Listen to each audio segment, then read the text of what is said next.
ভারত শাসিত জম্মু ও কাশ্মীরের রাজৌরি জেলার এক সেনা সদস্য নিজ অস্ত্রের গুলিতে নিহত হয়েছেন।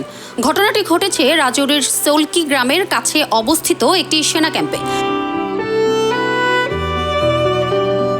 তবে এটি আত্মহত্যা নাকি অসাবধানতাবশত ছোড়া গুলি তা এখনও নিশ্চিত নয় বলে জানিয়েছেন স্থানীয় প্রশাসন। ভারতের বার্তা সংস্থা পিটিআই এর বরাত দিয়ে এনডিটিভির খবরে বলা হয়, নিহত সেনা সদস্যর ৫৪ রাষ্ট্রীয় রাইফেলসের সঙ্গে যুক্ত ছিলেন।